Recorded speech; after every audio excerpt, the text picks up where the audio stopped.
Tua gonna take us on a trip so far from here. From boring mediocrity to dominance so near. You know why? Because we've waited so long. Since Marino, we've waited so long. 7 and 9 for so long. Dolphins waited so long. And now we've got a Tua ticket to paradise. Won't you grab a mask and we'll leave tonight with our Tua ticket to paradise. With our Tua ticket to paradise. We've waited so long. Since Marino, we've waited so long. 7 and 9 for so long. Waited so long. And now we've got a Tua ticket to paradise. Won't you grab a mask and we'll leave tonight with our Tua ticket to paradise. With our Tua ticket to paradise. Woo!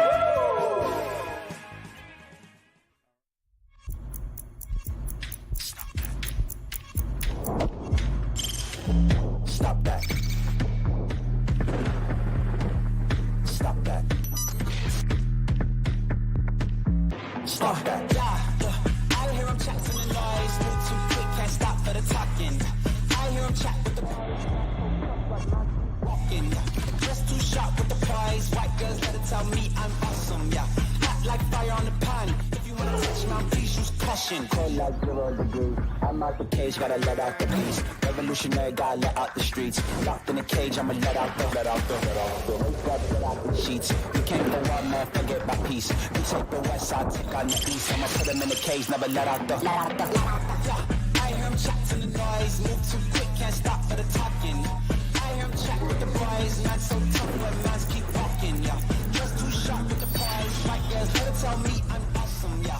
Hot like fire on the pan. If you wanna touch me, please use caution. Stop that. Stop that. Stop that. There are some fun things that I want to get to, Stugotz, including that I drove in today and it made me, like it filled my soul with something really sweet that I heard Solomon Wilcott and Ryan Leaf on a show called The Opening Drive. I heard their big voice announcer say, "Take your morning coffee with a side of football."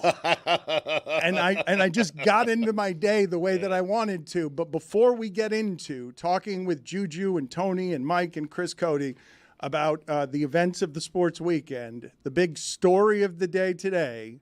And happy birthday to him. I don't care. Good luck. In every way, Stugotz has never been older.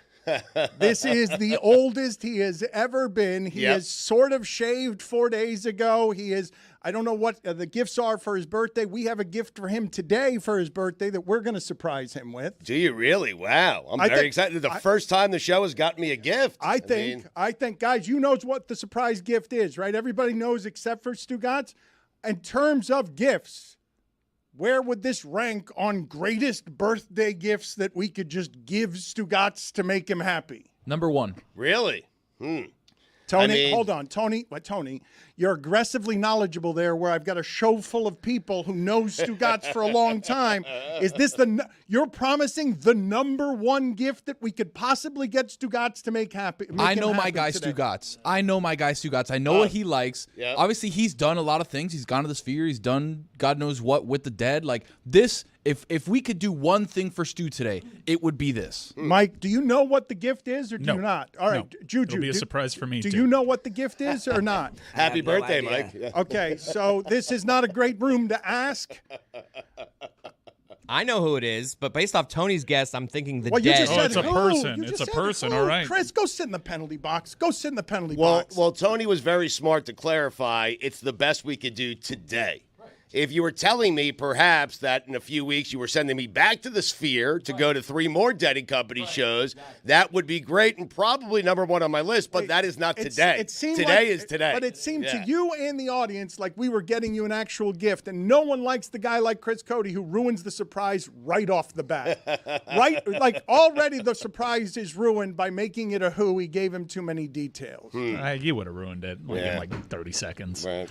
Well, I still don't know. Neither does Mike, and neither does Juju. Yeah, I'm actually, given the punitive measures that we've just taken, don't tell me. I'm not going to tell you. I'm just going to tell the audience, and I'm telling Stugotz right now that I really do think it's going to make him happy, and it's hard to make Stugotz happy these days as he ages. He's struggling with his age. It's always, I've got my right arm hurts. This is wrong. Sure. He's become full-blown old person who complains about everything. He's always been that, but it's now older person that does it. Trying my best to make him happy on his birthday. We got Nadal and Djokovic on the red clay for possibly the last time, but it is not delivering right now. No. Thank God that clay is red because it is a bloodbath. Well, it's making me sad because Nadal is finished. I asked you who was winning, and you gave me a look like, duh. Nadal is getting crushed. And so I am sad today because, Mike, we're seeing the very end of what is one of the greatest runs in the history of tennis. Yeah, the achievement here for Nadal was to get his body ready to actually be here for Paris because it wasn't looking like he'd have this send-off. We kind of already said goodbye to him at Roland Garros, but he was trying to get his body ready for this Olympics, and we got that. And so in many ways, the victory for him was just getting out there. Let me stop you guys for just a moment because I don't believe tennis. So. I want to talk. No, I want to talk about this with you. Nice little rally going. And I want to get to the stories of the day as well because I didn't expect to start with this. But Tony, just please find for me because I think we overlook this shit all the time in a way that infuriates me and under-respecting the people in sports and what they put their body through. Nadal's not going to walk right the rest of his life because of what he's done to his feet and because of what he's had to do in terms of taking medicine, shots to stay out there because you have no earthly idea how tough this human being is, whose left arm is a human thigh bigger than his right arm because he's distorted his body to play tennis that way. He might give us a moment. We got a break point. Oh, boy. Look up for me, Tony, please. Just the pain that Nadal is in when you say get his body right for one last run, because we saw 3 Michael Jordans dominate tennis for 15 years, and he happens to be the 3rd best. And there's no knock on that, but not on clay. But not on clay. He's the best ever on clay. But not on clay. And so we got. I do want to celebrate this for a moment because it is rare that we have sporting events going on.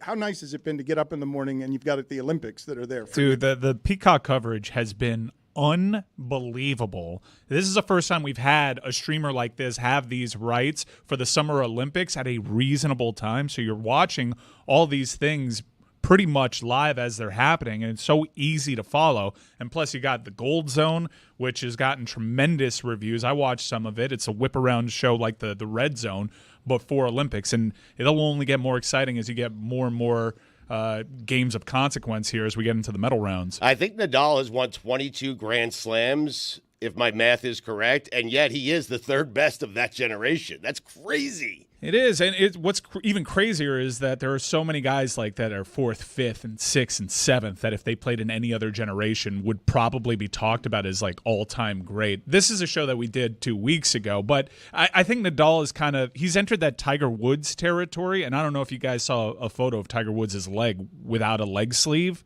His legs are just totally mangled from that, but whenever you see Tiger playing in a tournament, and he's good for the birdie on the first hole, right. And it always gets you excited. Yep. And you always kind of hope like this guy's got one in him. He's not as good as he once was, but he can be as good as he ever was just one more time. No. Stugotz has been saying that about Tiger here for the last 3 years. Predicts he wins every tournament. And then he misses cuts. He won the Masters. He did, but that was before the car crash. 5 years ago. Well, the other car crash. But I was saying he had one more in him before that for 5 years, and then he won the Masters. And I'm saying he's got one more. He's got one more. You've been wrong on Tiger Woods for 5 straight years. Every tournament, wrong. You always say he's going to win, misses the cut. Tony, what do you have for me on Nadal? So obviously there's been a lot of injuries with Nadal, as in any pro athlete who's been playing for so long. But since 2005, he's had a symptom called the Muller-Weiss syndrome, which is a rare condition that affects the adult navicular bone, one of the most crucial bones in the human foot that connects the ankle to the bones of the foot.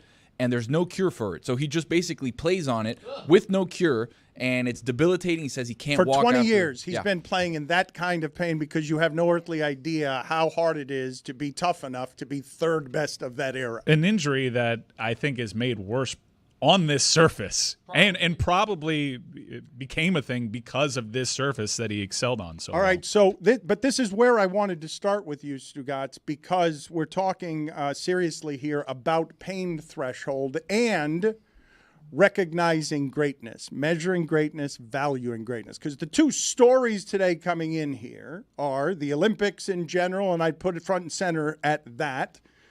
Team USA basketball, because it's the great connecting point, and I want to talk about LeBron, even though people are really tired of LeBron, because I don't think we understand how unfair we've been to excellence during an era.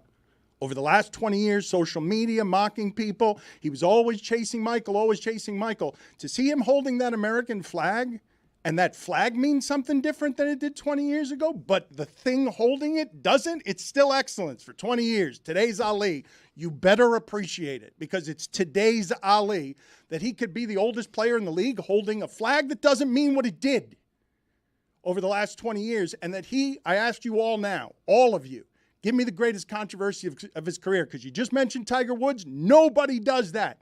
Social media age, 20 years, give me the greatest controversy of his career. From 16, he's been exceeding expectations. To me, I think some people listening right now, they probably say China. To me, I think the greatest controversy in his career was a business decision that he made. Miami? Yeah. Deciding to come to Miami, and he became a villain. And changing he really struggled. teams, exploiting free agency, and changing the entire power structure in sports. But throughout the time, chasing a ghost in Michael Jordan, and he would never be more first than Michael Jordan. And you know how hard it is to tackle Michael Jordan as America's ultimate winner? Not even Brady could do it, because he wasn't first. So Michael Jordan is the winner. Not Serena Williams. Of all time, you're saying. Not right, anyone. yeah. But he won the game. But right. we have watched for 20 years somebody who holds that American flag in the middle of the Olympics. And once upon a time, right, because we don't treat Team USA this way. We don't treat anymore what it is that we're watching of this team and make it feel like it did when it was Jordan and Barkley. But imagine Michael Jordan at the end of everything, not shooting jumpers for the Wizards, trying to make Abe Poland some money. Older than any athlete out there and still deserving of holding the flag, how emotional you would have been watching it, because you're so much nicer to him, because the last 20 years have been so much crueler to athletes, and he comes out on the other end of this a different person. But before I get into all of that, Stugotz, because I do think the other story here locally is how it is that you measure a quarterback's value. And Tua has just signed a contract, and it pains me the way that sports and sports coverage have changed so much. I really don't know when this happened, when we cared so much that it was $53.1 million, that the dollar amounts are so important to us, where we don't do this anywhere else in entertainment. Not like this. We might say, look, Deadpool is the biggest opener for an R movie ever, but we don't care what Ryan Reynolds makes in that movie. Nobody's talking about that. But in this case, we care because we're not certain if this particular quarterback is worth the $55 million for whatever reason. We don't have these concerns with Joe Burrow. We certainly don't have them with Patrick Mahomes. We have them with this guy. He did it for a year. They haven't won a playoff game. They were 1-6 against teams with winning records last year. There are a lot of questions and a lot of concerns, so I understand why we're doing it with Tua. Plus, the Dolphins did not have to sign this quarterback right now. They didn't have to do it, Dan. When you say, I want to have the macro conversation, okay? Because the micro conversation is absolutely, is he worth every penny right now this year's salary cap sport?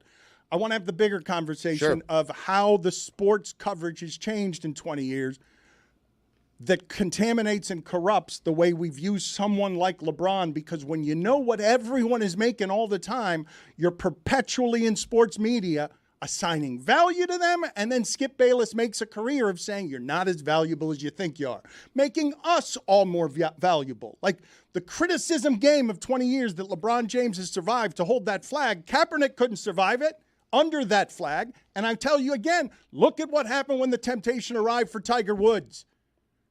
because LeBron James's greatest controversies are he was his own man in a way that was publicly vocal in a way Tiger and Michael never would. And when he carries that flag, it means something different. He's not doing it just to sell sneakers, but he will. But it means something to him to be the oldest athlete in the game and to have survived 20 years of our endless bullshit about you're great but not great enough. Well, I think people are obsessed with money, particularly because it's cap sports, and you kind of have to, in the day of sports takedom, you have to get that in. Look, Phil Mickelson probably has the worst sports contract in all of pro sports, but no one cares, primarily because it's golf, and it's live golf at that, but it's not a cap sport. His ability to make that money isn't stopping his team from signing anybody else. So you have, like, I know there's Hollywood budgets assigned to movies, and even in Deadpool, they kind of make fun of how cameos affect the budget. But that's why people don't care so much. Mike, that's a neat rationalization for now. We've been obsessed with the money of athletes before the salary You are cap. right. The Olympics got you charged up, my man. Yeah. Like, you came in hot. Yep. I got a cool stat for you. LeBron James is 4 years older than Larry Bird was when Larry Bird was on the Dream Team. Do you remember how old? There is old. There's Wilford Brimley old. Yeah. But pro sports old, to me, is Larry Bird on the Dream Team. Yeah. Where his back got wrecked by repaving his mom's driveway.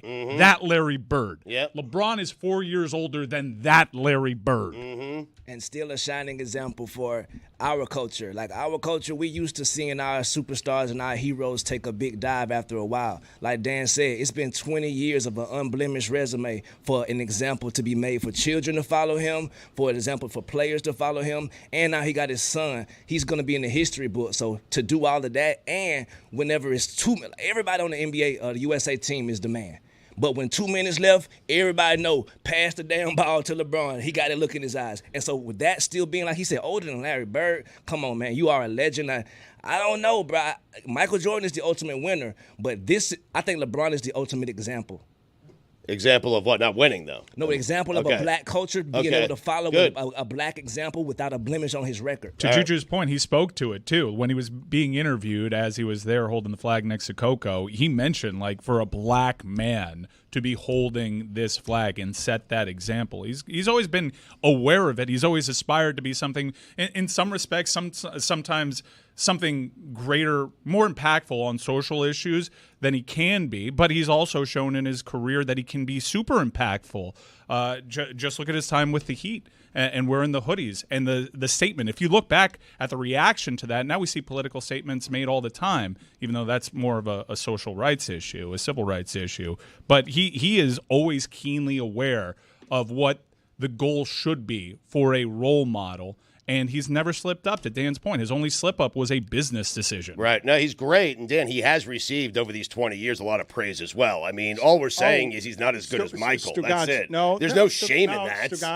Stugotz, it has always been delivered as there is shame in that. And for 20 years, a lot of people have profited off of how much crueler the coverage is of everything because we know everything about how much these people make, and we have an access to them that we didn't have during Michael Jordan's more mythological time. But with the money, you're talking about actors. We don't care about what they make. If movies had a cap on them, we would care. Stugotz, listen. If we had $100 million cap for a movie and Reynolds took up 80 and we couldn't get DiCaprio because Reynolds took up too much money, we'd be blasting Reynolds. I mean, the cap here, the thing that you guys do to rationalize the bad behavior of how often you spend, putting a dollar amount on these people. This has been a total change in sports media, Stugotz. This has happened over the course of our lifetime, and it's before the salary cap that it started. The salaries in the paper, in the newspaper, knowing what everybody makes. When I'm watching Tua and you're talking about the micro of whether he's worth, like, this is funny, Stugotz, that he's Tua's $53.1 million and Goff is $53 million. That's on purpose. Like, that's absolutely his agent doing that on purpose. No, give us $100,000 more than Goff. When we do it that way, it's not because everyone's saying, how much does that $100,000 keep us from paying Jalen Ramsey next year, Stugotz? That's not everyone's a capologist. We're just busybodies who want to know exactly every dollar that everybody makes and be okay with wanting to know it. Like, we want that information. It's a total change in the way we cover these people. How much of the salary cap is Robert Downey Jr. eating up for Doom? Right. It's Dr. Doom. Yeah, he didn't spend 7 years in evil medical school for you to just call him Doom. You hit the stat of the day music, Chris, and I erred last week in giving a stat that was wrong. It ended up being wrong. I had said that Mark Sanchez had won more playoff games. This bothered me all weekend. Really? It did. Stuck with you? A stat of the day. You got to let it go, man. No, it's a stat of the day. It's got to be right. The stat of the day has to be right. It's all it's got to be. And I said that Mark Sanchez had won more playoff games than the combination of Dak Prescott, Kirk Cousins, Lamar Jackson, Kyler Murray, and somebody else. And it turns out that Lamar Jackson won his second this year to make it so that group of people has 5 instead of 4. And so the stat, you understand what the point is. What's happening with Rafa? Rafa, he gave us a moment. Oh, he's back. Oh, he's broken Joker twice. It's 4-4 in the second set. Oh, the feels. I got Goosey's talking to you right now. It's Rafa. It's Joker. It's Roland Garros. And he's back. He wants to go 5 sets, right? He always does. Yeah. I don't think they can do that in the Olympics. Yeah. It's kind of like boxing, where I'm worried about the boxer's health, and then I find out, it's just 3 rounds. Go crazy, folks. I just want to, and I know this happens every time, Stugotz, that I talk about LeBron. Every single time it happens where somebody is out there saying, you are giving too much praise to this person. He doesn't deserve the praise. And all I'm telling you is, as close as someone can be in sports in the modern age, to the degree we'll allow it, because Ali was first. Right. To the degree we'll allow it, he is a combination of the modern Michael Jordan and the modern Muhammad Ali, in the way that he is represented, overcoming what the body must to be Rafael Nadal and him, and to get to a game yesterday that you're watching that he's still, Stugotz, great at his age. That's amazing. I want to talk about the physical aspects, because we saw Brady into his mid-40s do things we'd never seen before, but the way that he played the position, he doesn't – look, if it's a foot race, we know that Tom Brady probably – if he had to lean on his athleticism more, he probably would have been out of the league sooner. But faster at 45 than he was at the combine at 22 because of medicine and science. Understood. And he totally changed and warped our perception of how quarterbacks should age, to the point that we're still struggling with it. LeBron plays a different sport, and at a different position, where he is fully reliant on his athleticism. There's mental IQ stuff too. He's a basketball genius, don't get me wrong, but he still has to drive the lane. He still has to be strong. That Larry Bird shit is not a joke. And he is a case study for how far sports medicine has advanced. I was talking about this with Chris Whittingham in a group chat like the other day, specifically about Larry Bird. Larry Bird's off-season training plan one year was to stop drinking Miller Lights. And which you should never do. Never do. There's ways to manage your training Larry now and Bird, still enjoy a nice Larry Miller Bird, Light. I've lost respect for Larry Bird. What? Because, yes, I've lost respect. This is brought to you by Miller Lite. Well, it clearly didn't work, so it was a bad plan for him. But that's not a joke. He really hurt his back repaving a driveway. So LeBron is doing things that is probably going to be super unfair for the generations that follow, the same way that Tom Brady just totally warped our perception of what the quarterback position should age like. He is unlike anybody else, and we will only know how to really put him in the proper context until his career is over or he's long gone. I'm telling you to do it now is what I'm telling you. I'm offering you the opportunity to do it now, because a step beyond what you're saying, Mike, is you could say all you want about science and use the extraterrestrial Tom Brady. But I listened last week to Carmelo and Dwayne Wade trying to tell me what their history was, change it in podcast, while he's still out here doing it. Science didn't do for them. Science didn't get them to holding this flag, still playing for Team USA. Just want to make sure I'm clear. Your lost respect for Larry Bird is brought to you by Miller Yes, Lite? Okay, yes, good. that is Got it. correct. Okay. That is Shot right. of Miller Lite for your life. That's right.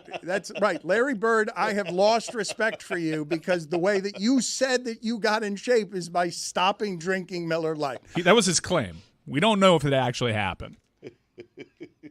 The insanity, Stugotz, okay, in a sport that changes so quickly that Embiid in international play looks a bit lumbering. It looks like a 7-foot. always does. Bit? I mean, What are we yeah. doing there? No. Jason Tatum can't get on the court. No, Kerr just made a mistake there, He's right? like, oh shit, I forgot. Why do we insist on playing Joel Embiid like our third best center for international basketball? Because there's no 3-second rule, and every game starts the same. Like, well, we got to feed Joel. We got to worry about Joel. Meanwhile, Tatum's feelings are being ignored. I think Steve Kerr did a great job of explaining. Like, no, I'm the coach, and Kevin Durant looked like Kevin Durant yesterday. He ain't look like Kevin. He like the god Kevin Durant yesterday. And on top of that, brother, if my decision is to sit your ass at the end of this bench the entire Olympics, that's my decision. I'm the coach. So sit over there, NBA champion, sit down. Hold on, But that's not exactly how he I'm the said coach, it. I'm though, just Dan. saying I that, mean, but that's the law, though. No, but let's He is the coach, let's get I his mean. sound though, because I think what he said is, I feel like a total idiot. Yeah, it's tough, but Jason handled it really well. I talked to him today before the game that it may play out this way, just with Kevin coming back and the lineups that I wanted to get to. But that'll change. You know, Jason's going to play. Every game's going to be different based on matchups. He's a total pro. He's first team All NBA 3 years in a row. I felt like an idiot not playing him. But 40-minute game, you can't play more than 10. You really can't. And so I think he's an amazing guy, great player, and handled it beautifully. And he'll be back out there next game. I was shouting at my television on a steal and dunk, Drew S.A., and just so you know, Stugotz, so that you're clear on this, the reason that Tatum did not play is because that's the best half Kevin Durant has ever played.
What birthday is this for you? Is it 52?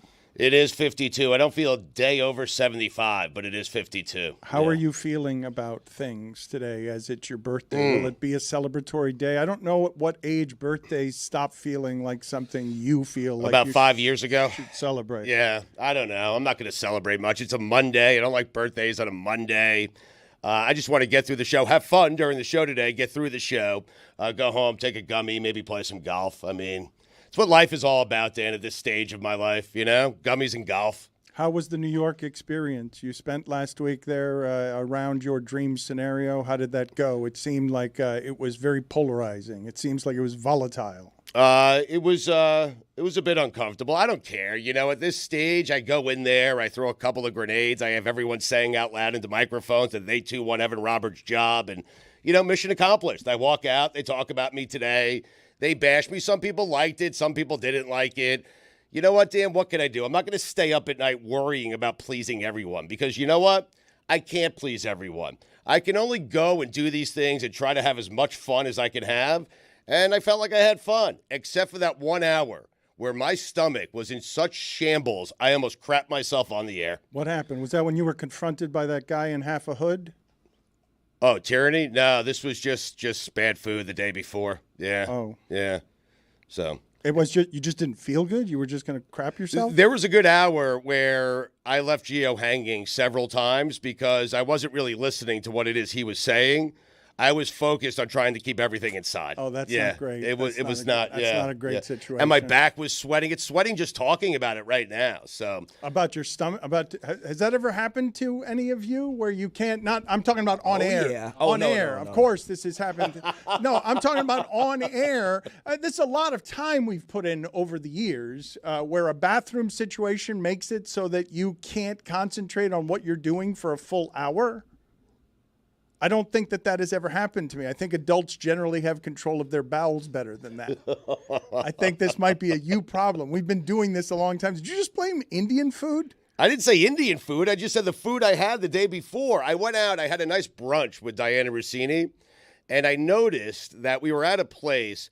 I noticed that she took a single bite of what it was she was eating, and I ate my entire thing. And we ordered the same thing. It was an omelet. She took one bite, stopped eating. I ate it all. I asked her, why'd you only take a bite? She never answered because her face is always in her phone.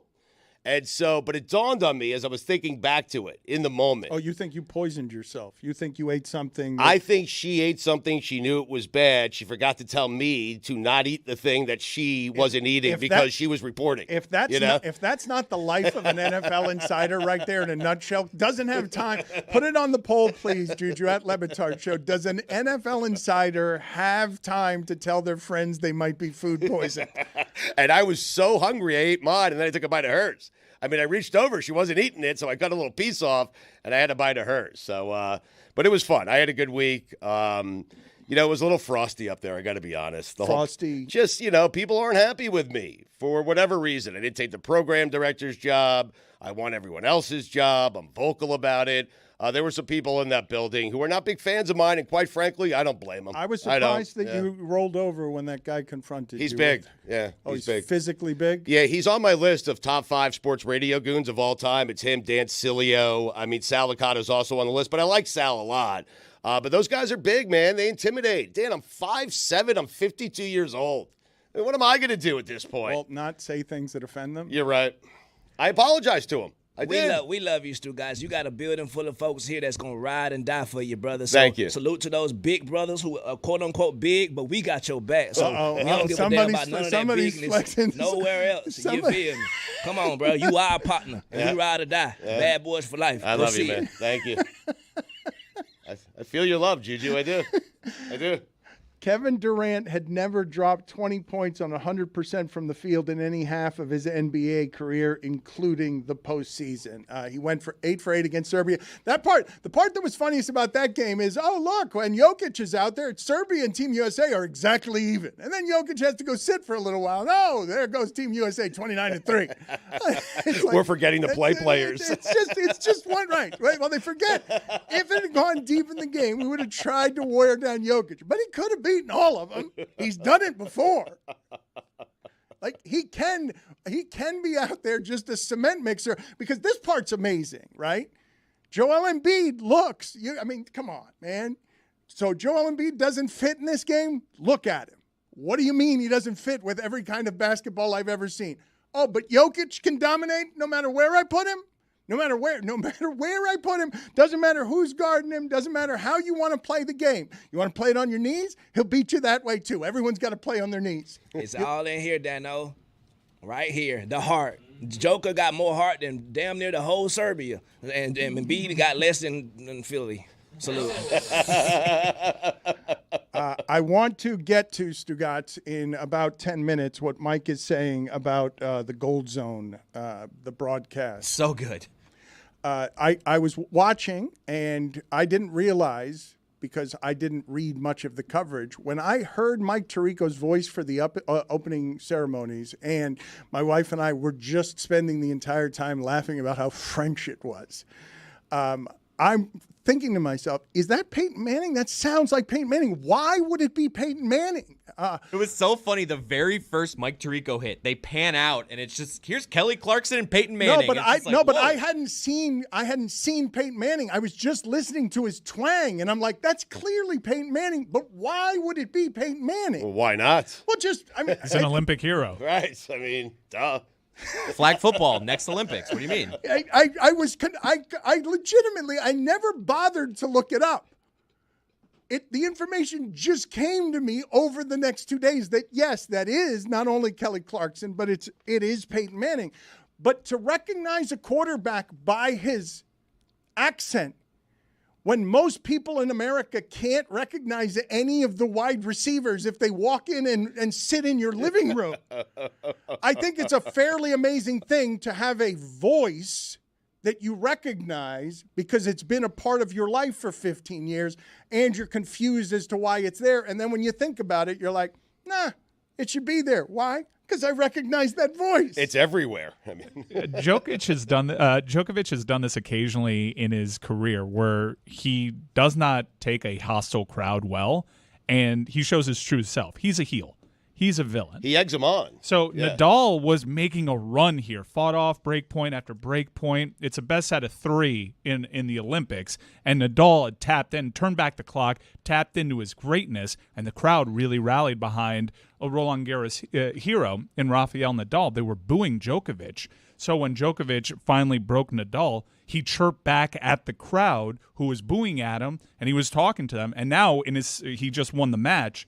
In his celebration, he took his tennis racket and started playing it as a sad violin. That bastard. The Joker. And that's how it ends for Nadal. The Joker playing like the villainous Joker. Did you guys? I saw this the other day. Stugotz, the trailer for the Penguin. Have any of you seen the trailer for the Penguin? I have, yeah. And do you recognize, Mike? Don't spoil it. Do you recognize who that person is? Because it's not. If I can show you a picture, if you were to, is it a spoiler if the movie already came out? Like it's a continuation of the Batman movie. Is it Ron Say? It is not. The third baseman, the former third baseman for the Los Angeles Is Dollars. it Minnie Driver? You could put that picture in front of Stugotz of the Penguin, and he could give you 1,000 guesses and not be able to tell you. Throw it up on the screen. I have the video department find a video of or a still image of the Penguin from this upcoming Max series, which is supposed to be a bridge to the next sequel in the rebooted Robert Pattinson franchise, which I guess is independent of the DC universe. Is that Sidney Crosby? Sid the Kid. It's Martin Straka. Oh, let's please play this game. Evgeny Malkin. All famous Penguins is all we're gonna do. Tom Barrasso. Stu Barnes. I don't remember him with the Penguins. Oh, dude, it was the worst. Barnes. It was arguably the worst trade in Panther history. They got back Chris Wells. I know that they That's traded him. stiff. I didn't realize it had been to the Penguins. Oh, it was I'd forgotten terrible about that. trade. What a glorious time that was when we were heartbroken by hockey trades. We haven't even gotten to the Marlins trading their only star. They're the only player anyone recognizes. Dude, that statement. I have no connection to Jazz, but when he, in his statement, mentioned Miami Blue and Caliente Red, I felt that. Chris Cody, how did you feel about this? I take it that Billy is taking some earned vacation. He has been ground to a nub by all things happening around here. How did you feel about Jazz Chisholm being traded? Because he goes to the Yankees, and I have not had this reaction before, Stugotz. This has not happened to me in the history of this market in baseball, betraying this market again and again. And Stugotz, I will tell you, baseball was my first love in this market. It's the first thing that I covered professionally in this market. Sure. The 1993 Marlins. You were on the beat. It's what I grew up on before University of Miami football or anything else. I have cared about baseball in this market, and baseball again and again in a way that makes me get into an argument with the commissioner of baseball is treated South Florida as a brothel. They can't make the business work here because a bunch of thieves and greedy people come in and ransack our local baseball team, pretending to try and make baseball matter down here when all that matters is the business of it. So you can't get attached to the players. But when they traded Jazz Chisholm, like, I've been mad at him, I've been indifferent, I've been just ravenously angry. In a way I don't get about sports. Sure. Because of how brazen it is that they just keep using a street I care about, a street where my grandmother grew up, to just ransack South Florida. They traded Jazz Chisholm, and I was happy for him because now he'll get to play baseball in a place where people will be seen, where we'll watch him. And he'll get to play meaningful games. And care, right. and his personality can come out because he escapes the prison that is this haunted franchise. I'm good with it. I want Peter Bendix to get a chance to do his thing. Like, if we're going to criticize every move he makes, why'd we bring him here? Jazz is a good player. I don't find him as a guy that we needed to keep. He was one of the few people we could move, so I totally get the move. I'm going to let Bendix do his thing. That's where I'm at with the Marlins. I think Dan is tired of getting the move. No, I know. You know I am too. I am too. I'm exhausted with the whole process. But of course you get the move. It's because they're never good. Right. It's not just that. No, they made the playoffs last year. It's not just that. It's what, man, look, the lifeblood of sports, man, is do you care about the people? Like, you can care about the team, but you can't just keep sending people off that fan bases care about without really betraying your customers. You can't do it so many times that you're not going to actually kill the business. Where I'm at the point already, after being rabid, to say, you know what, good for Chaz. He doesn't have to rot down here. Andrew Siciliano is with us, and he's been one of the best for a long time, and he's joining us from Stamford, Connecticut, the Gold Zone broadcast. These guys are raving about all the things Siciliano is doing. He is very much not in Paris right now. This is really the outer fringes of the heights of sports media where he has existed most of my life. But Siciliano, thank you for being on with us. It looks like a lot of fun, and that room doesn't. The room does not. The coverage. This is a beautiful dressing room. Hi guys, live from Stamford, Connecticut. We can keep the baseball talk going. I'm still a bitter Indians fan from '97. I can't believe Tony Fernandez booted that ball to lead off the ninth inning here, and Jose Mesa should have closed it out. So I'm sorry about the Marlins. We can talk baseball with you if you'd prefer, but these guys are super excited about what you're doing with the Gold Zone broadcast. You guys are trying to do something that's more ambitious than what's been done, right? Yeah, so, I mean, we've done this, but not like this. In 2014, 2016, NBC tried this for Sochi and for Rio, but honestly, nobody saw it. It was on something called NBCOlympics.com. Still a great site, by the way. But streaming wasn't a thing. Peacock wasn't a thing. Like, watching everything on your phone wasn't a thing. And we had all these embargoes, like we couldn't show the gymnastics or the figure skating because that was, you had to keep that for prime time, right? And so it was a much, much different show. This is real. This is big. They built this fantastic studio, and everything is live. Drive it to live. And like on an NFL Sunday, we might have 10 games at once, maybe 11 week 18 when everyone's playing at 1 o'clock. We could have 40 events happening simultaneously at some points during the 2.5 weeks for this. So it's like Red Zone, but like your head explodes. It's awesome. What did the prep for this look like? Because for the NFL, it's the true American pastime. You know all these players. Your prep year after year is pretty much the previous year, and you see some new faces and whatnot. But I don't know, like, I don't know. I don't want to doubt you, but I don't know how much fencing you knew and judo you knew and followed. I imagine you had to cast a pretty wide net to prepare for all these things. Mike, it's terrifying. Full disclosure, I still don't know judo. Like, I'm watching it and I can't figure out what the heck is going on necessarily. I'm going to sound corny, but NBC has this amazing research staff that literally the day Tokyo ended in 21, they started working on this. And like, I have notes here on cycling, judo, canoe slalom. Oh man, what an event! gymnastics. The upper body strength is incredible. Yeah, huge. Jess Fox. I mean, you should have seen. Jess Fox for gold. Huge She was yesterday. incredible. What a story, by the way. Come on. Did you see the Born in 360 France. on 14? Mom is a legend. Moved to Australia where Yeah. her mom was coaching. Now back in France, winning yesterday. She had never won gold. I still couldn't figure out what was going on there because honestly, they just look like they're trying to like prevent themselves from drowning. That looks like me in an undertow the entire time, but there's actually method to that. Water polo, beach volleyball, Water volleyball, polo, big bro. Did you see Ashley Yeah. Johnson? 12 saves, Bam. 2 steals, brother. Plus 7.8. Come on now. Come on, Andrew.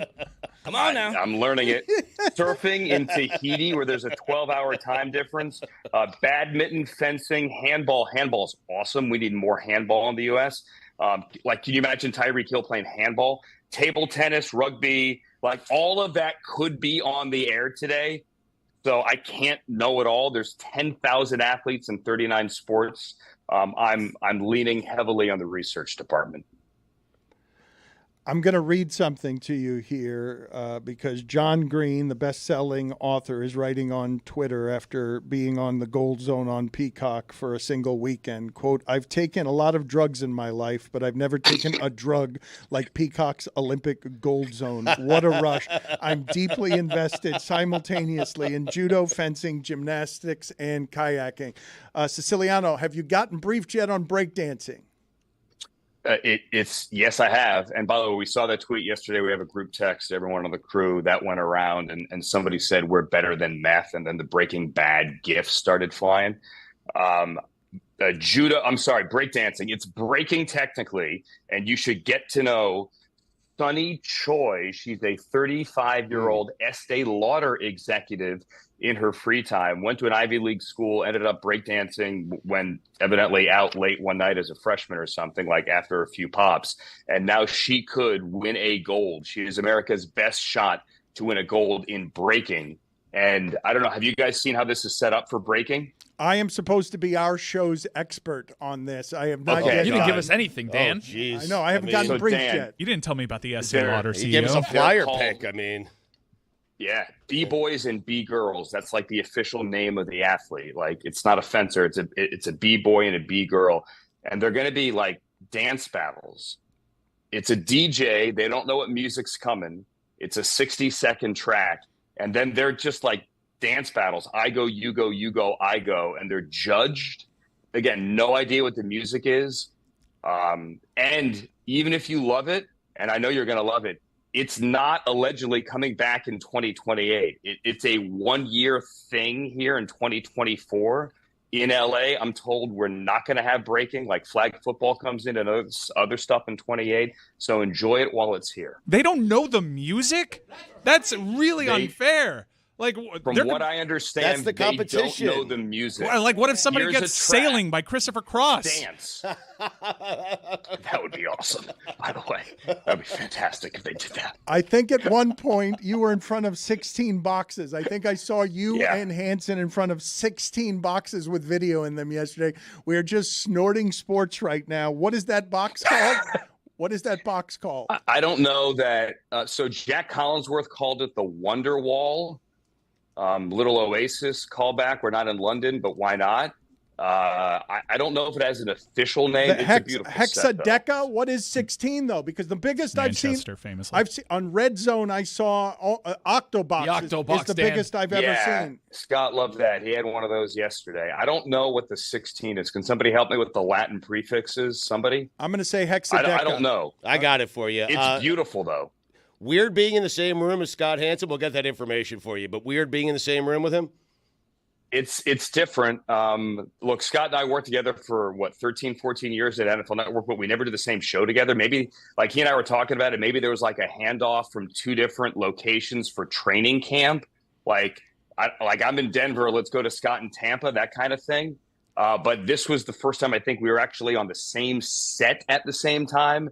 I know like sports Twitter lost their mind, and it was like the Red Zone multiverse. Anyone watching Dark Matter on Apple TV, which is a really good show, Joel Edgerton, by the way. Yeah, so it's like that, like Red Zone 1, Red Zone 2, like there were going to be like 10 other Red Zone guys running it at the same time in the multiverse, all trying to kill each other to get back to what's her name at the Brownstone in Chicago. Maybe I'm getting too deep here. It was weird.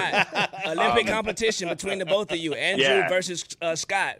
I would pay to watch that. But we do it every day now. Like, so I do the 2 to 5. I'm sorry, I do the 11 to 2. He does the 2 to 5. So we do a handoff every day. No one's died. It's not like Anchorman. No one has a trident in the back alley in Stamford.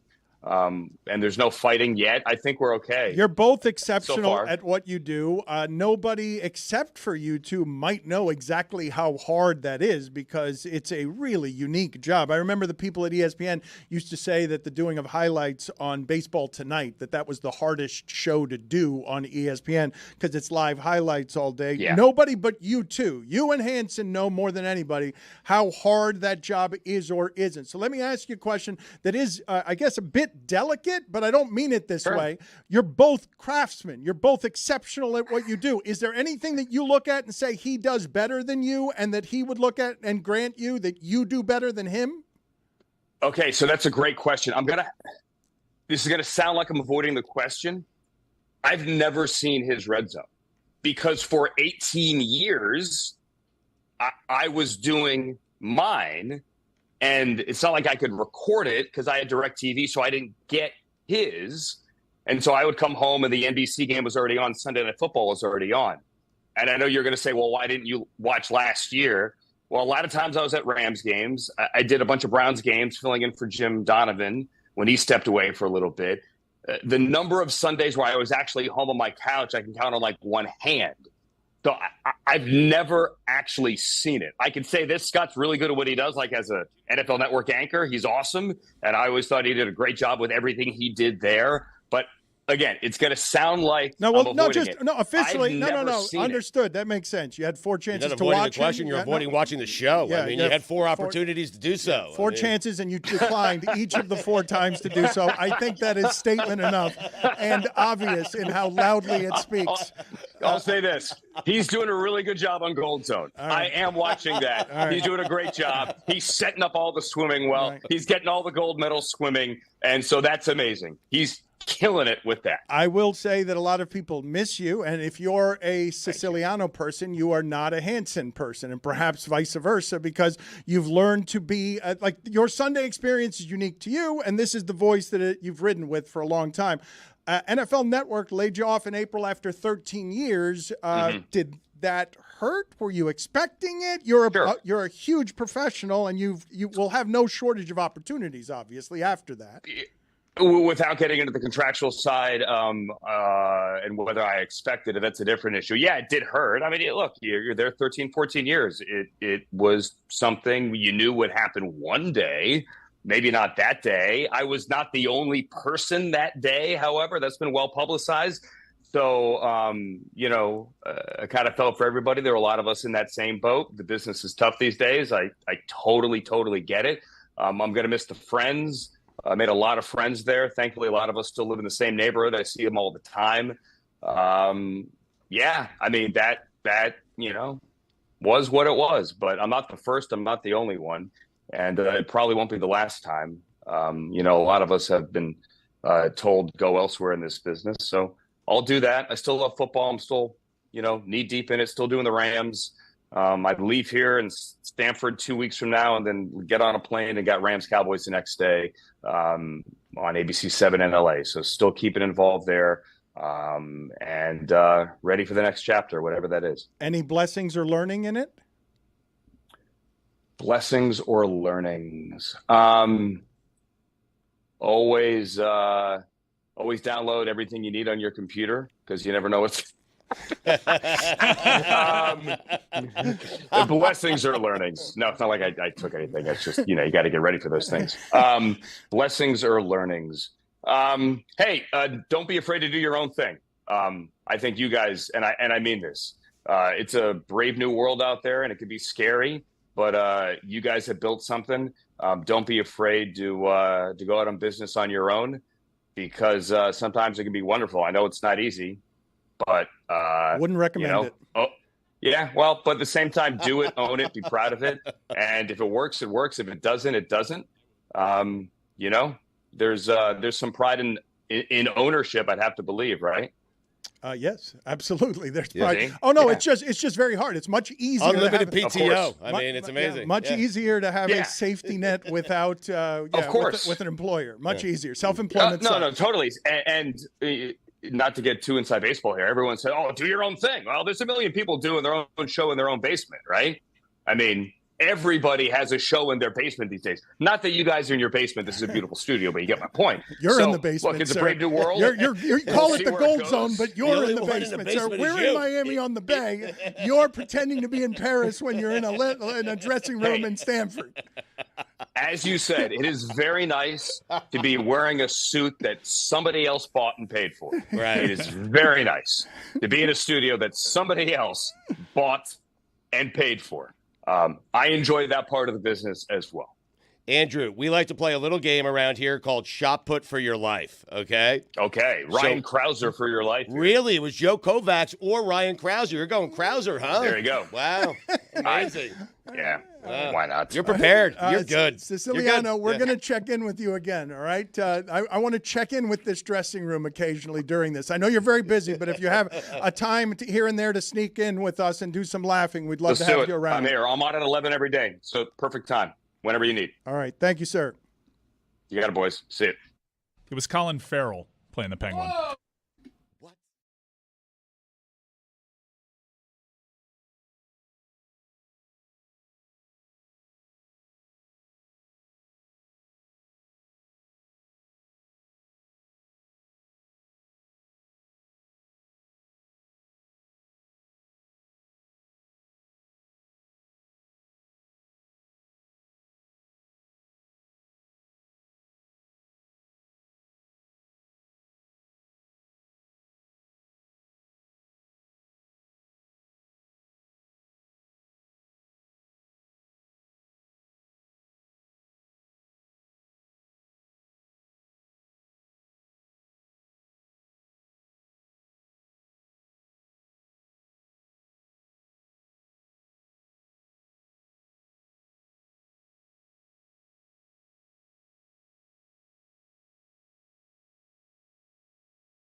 when we talk, Stugotz, about the mental strength of some of these human beings who are competing for 4 years to have, in some cases, 10 seconds. You've got 10 seconds to be great. The mental strength that requires is fairly amazing. It'll test even someone like Simone Biles, who is clearly the best gymnast anyone's ever seen. You have all this preparation for this one moment, and you've got no idea what song they're playing.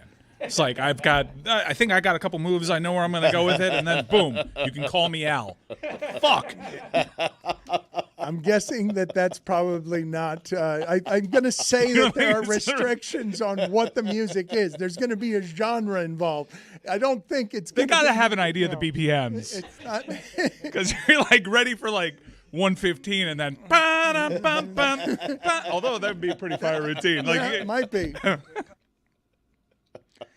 The thing that I'm talking about, though, Stugotz, when I talk about the mental strength this requires, when I open the show talking about whatever it is that Michael Jordan had to overcome, and when I say that Tiger Woods tripped over something at the end, Tiger Woods, the rules changed on him. We weren't reporting about that stuff before Tiger Woods around Michael Jordan. We weren't talking about Perkins restaurants and stuff. And so what LeBron has done in slalom coursing through the 20 years he has makes it so that a lot of people react to how I open the show with yelling at me, why do you keep filleting this guy? It's always some version of this. It is amazing when you think about, 20 years he has survived the social media era without a bad story, without a bad off the court thing. It's not just pretty amazing. Right.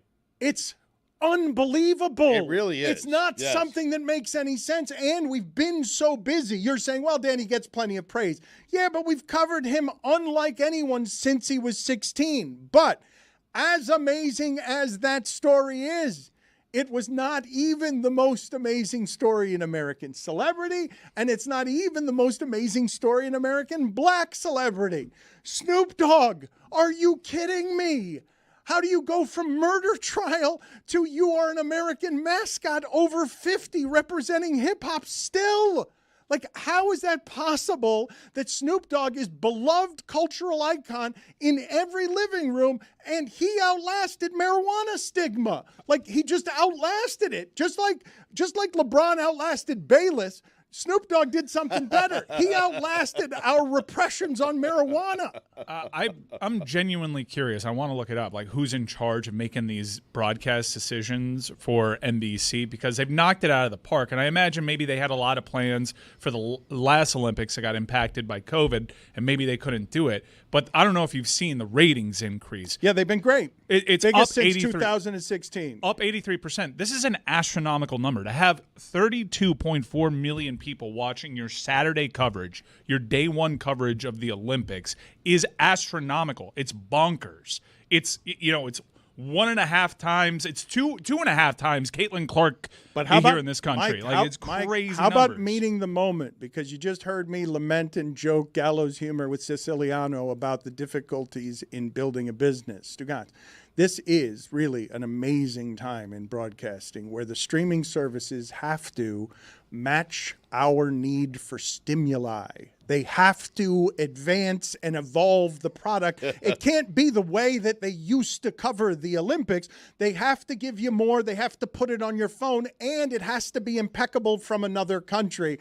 That shit's really hard to do without rampant mistakes. Yeah, but even beyond the technological advancements and just the massive undertaking that this entire broadcast is decisions like putting Peyton Manning, Snoop Dogg, and Kelly Clarkson on the broadcast. Like, nobody has a problem with those people. Right. Nobody. An Olympic broadcast. Despite Snoop Dogg's past, like, there's a reason why he's on everything. Everyone finds him funny. Everyone likes him. Peyton Manning, everyone likes him. Kelly Clarkson, nobody has a problem with Kelly Clarkson. These are all decisions that they're making. But yes, and also murder trial. Yeah, but it's people, like, a lot of people are learning about that when you say it. It was like pre-internet. Like, no one knows. He's dancing with the torch, and all of us were expecting him to light up with it. Yeah. And he respects our country too much and what it has given him to use that torch to You don't think he has lit a single joint using that torch? You're crazy. I bet you it was in his contract. Put it on the poll, please, Juju, at Batard Show. Has Snoop Dogg used the torch to light a joint? Yeah, they have Colin Jost covering surfing. If you've read Colin Jost's book, which we were all supposed to read for the book club, and I was the only person that read it. Oh. And he had a surfing accident in which Jimmy Buffett saved his life. So it makes sense that Colin Jost is on it. But these are all pretty inoffensive people. I read a totally overthought article on like the Twisters' success and how Hollywood's like, here's a movie that everyone will like, including the South. Nothing political about this. Everyone's got a high Q rating. This is something for everybody, and NBC's really done that with their coverage. They really focus on getting likable people that are totally inoffensive. I enjoy watching how all of these entities in the modern age of competition are going to fight to get our dollars. Deadpool and Wolverine talks about 4 quadrants of demos. R-rated movie never reaches that many groups. It's just not. This is the biggest R-rated movie in the history of R-rated movies, and the last one was Deadpool at $133 million in 2016 because it's unusual to be able to get everybody inside of the tent. But did any of you guys watch Deadpool and Wolverine over the weekend? I was really hyped for it. I got an opportunity. I'm not going to give any spoilers away, but it surpassed pretty high expectations, I thought, entering in it. And for an R-rated movie that breaks the fourth wall, and I thought it had a surprising amount of heart towards the end of it, and I really enjoyed it. And then my experience got a little diluted afterwards by the news of Robert Downey Jr. rejoining the Marvel Cinematic Universe, because this was kind of posited as like perhaps a reset to the very confusing multiverse thing, and it didn't quite do that. But maybe it's the start of fixing it. But I loved the movie. Great action, great soundtrack, great acting and chemistry between the two leads. It was really fun. My point being that there are more and more ways for the system to get rigged by the people who know how to rig it to get us and manipulate us into the tent because they know the things to feed us. And the Olympics, the streaming bet that Peacock has made, they have poured a ton of dollars into getting into a game that Apple now, Stugotz. I just finished Presumed Innocent. It was great. Banger, right? Yeah, it was great. And I did think the ending, it fell apart a little bit, but Apple has only had Ted Lasso. They've had Blackbird. They are making big, giant things and having difficulty, for whatever the reason is, having things that cross over, no matter Severance, things that cross over. And Sugar. A lot of people, you keep talking about the 6th episode of Sugar, but Peacock. I'm not waiting 6 episodes. That's the thing. Nobody's got time for that. Mike is shocked by whatever happens. The end of the 6th episode is great. I'm like, okay. Guys, we're getting really close to me saying, all right, I'm going to spoil this shit for you because I need to talk about this. I saw it, so you don't have to. No, just hold on to it for a second. It's noir. He's an investigator. He's suave. But like 6 episodes, it's too much. And then something happens. It's not. It's Colin Farrell like as is. not the Penguin, Right. and I haven't done this in a while, right? Hollywood kind of closed down, obviously, and the content dried up a little bit. I haven't watched something the way that I watch Presumed Innocent in a while, where I watched it the way that I watch Ozark, which is like 6 in a weekend, 7 in a weekend. You just don't stop watching. But Apple is now cutting back on some stuff, even with all of the money in the world. Yeah, they've spent a lot of seed money, and I've kind of been astonished. I've only watched a handful of Apple shows myself, and my wife, for whatever reason, Apple, it works for her. If Apple's got a new show, she will watch it, and she likes pretty much all of them. And I'm just astonished at the budget and how well made these things are, but I'm also astonished at, does anyone know this is existing? Because it's weird. It's weird. The amount of money behind that wall, it's weird that it can be a secret. And the reason why I know, not everybody's watching the art that they're making is, if you saw this 6th episode of Sugar, you'd be talking about it. This would not be a secret that could be kept. It is so absurd. It's the craziest left turn the show has ever taken. And It's a well-guarded secret because nobody's. I'm the only one that knows. I'm the only one that knows it. Mike just told me what it was. I think I'm in now. Okay. I think I might have to watch a 6th episode. But you know what it is. Yeah, but now I'm in. But Mike's the only one willing to go to a 6th episode. It's like From Dusk Till Dawn. If you didn't watch a trailer for it, right, and you're like, okay, this is cool. Wait, vampire movie? What the hell? Like that's kind of the turn that it takes. All right. Also, Invasion, Foundation, bro. They got so many good shows on Apple Plus. Please give them a try today. Can I criticize the Olympic coverage for just a second, though? Because we're all sitting here praising it. I don't know what NBC is doing. Like, show me the games during the day, okay? I don't need to see a replay at night. Because I was glued to my TV at night, 400 free, one of my favorite events every summer games, okay? Because I wanted to see Katie Ledecky. And right before they swam, my wife says to me, she won the bronze. And I'm like, what are you doing? And what is NBC doing? Are you just Give me the games during the day. Give me Bob Costas at night running through the highlights. I mean, you're complaining about what they're literally doing. Like it wasn't Costas, but they were giving you the highlights at night. Are you just grasping time zones? I am, yes. But Ledecky, I wanted to see that 400 free. Really, what I'm doing here is lashing out at NBC when I should be lashing out at Abby for telling me the results. Or lashing out at yourself for not watching as it's happening. Listen, I want Costas. Run through the highlights. Give me the day's events. That's what I want at 8 p.m., okay? In, out, 1 hour. I'm covered on the games. You know? In Stugotz's defense, they could put in the corner of the screen, this is a replay. Thank you. Somewhere. Thank you. For people who go to the club. Well, they're kind of doing that. The live graphic is missing. So that's how I've pieced things together. But the re-airs do allow you to catch up on something. There's a million things going on. Isn't it called? I'm trying to follow all of it. It's hard. Isn't it called the Primetime Olympics recap? Like, isn't that like... Yeah, they're not trying to fool anybody, Well, dude. then recap it. Don't show me the event again. I think I'm watching a fresh 400 free. I'm not. Dude, you think Katie Ledecky is going to be entering the pool at 3:30 a.m. local? What is this, the UFC? You never know. So we mentioned earlier that today is Stugotz's birthday. Happy birthday to him. I don't care. Good luck. And now we believe that we give Stugotz the greatest gift that can be given to him on his birthday. What could it be, Stugotz? Do you have any guesses on where, if we were able to successfully surprise you, it would be very exciting to you? Gummy. Okay, but that's a physical gift. How about a person? If we were to give you the gift of a person, a guest on our show, gummy is the best gift anybody can give you? I mean, a gummy on a Monday. What is better than that? Are you kidding me? I would say in terms of people, perhaps, I don't know, maybe my dad. I have no idea who you're bringing on, right? Oh, my God, I see him. Better than your dad. There oh, my God, I'm wrapping my gift. There it is. He could be your dad. What a gift. Doggy on a Monday. He is your doggy daddy on a Monday. Your idol.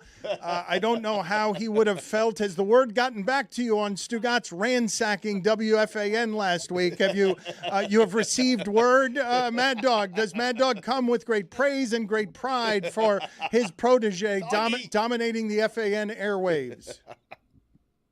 Good morning. Good morning. We're happy to see you. Good morning. Hello, Doggy. Hello there, and happy birthday, Dan. How are you? Happy birthday. And I did hear some of his scenarios last week with talking about long baseball games and nonsense that he was spewing out with, I believe, Greg Giamatti. But most importantly, what number is it, by the way? May I ask? 52, 53? What number is it? It is 52, Doggy. 52. Yes. Well, happy birthday. Thank you. How do you feel? Old, dog.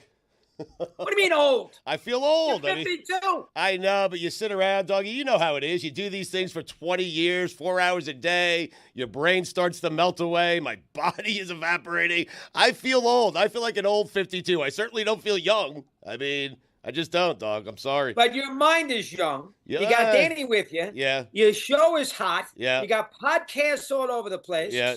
You still, you have other big radio stations wanting a piece of you on a holiday week, as last week was for you. Yes. I mean, you got Christopher Russo, not that I'm not big a deal, right? But you got Christopher Russo checking in. Yeah. You got Stephen A. showing up at Super Bowls to do your podcast, for crying out loud, like you did last year in Vegas. Yeah. I mean, things are going well for you. You know what? You know what, Doggy? I needed this. Thank you. And that's why you are the greatest gift that I could receive today. I needed perspective. You are right. Life is great, Doggy. I now feel energized again. But here's the How about that? Here's the problem, though, Mad Dog. Dog. I'm going to knock him down here just a little bit as he feels better because he was just lamenting after doing 4 full days of morning radio that's tough. that on the 4th day he was trying to hobble through a hotel lobby and somebody saw him walking. Doggy, Dan has said forever that nothing will age you. Not being the president of the United States will age you as much as hosting a morning show. And he's I right. agree with that. Oh, it's terrible. So on It's tough. What time did you have to get up every day? it was like, I don't know, 4:15 in the morning, 3:45 some days. I couldn't sleep. I'm watching the clock. The clock is always chasing you. But I did it for 4 days. Perhaps I should have only done 2 days. But on the 4th day, I had to drive back up to Rochester afterwards. I get to the hotel. The sun's coming down. It's a bit dark out. And a lady is walking out of the hotel, and I'm hobbling into the hotel. And she looks at me, and she says, Papa? She thought I was her grandfather, Doggy. Oh, my gosh. That's how much I aged in 4 days of doing morning drive with Gio. I mean, With your Papa? baseball cap on and sunglasses and you hunched over. That is rough. And you have to be careful on those drives after you work because you could fall asleep at the wheel. That's a long drive to Rochester for crying out loud. I know. You got to be careful with those kind of drives. He's right. Danny's right. No. Nothing ages you more than getting up and watching the clock if you can't sleep is an unmitigated disaster. I sense that sometimes on the Wednesdays when I get up earlier to run into Manhattan. You are 1,000% correct. But you were successful. A big hit as usual, and now you're back in your normal domain here. But with Dan. here's the thing, though, Mad Dog. This is why people don't understand what a beast you are. You were doing 6.5 hours. Yeah. He's doing Afternoons, though. Different. Yes, it is Different. It is afternoons, and Right. it's different. But you guys, at the height of sports radio, were doing 6.5 hours a day. I think it was 5.5. Your stamina is absurd. It's asinine.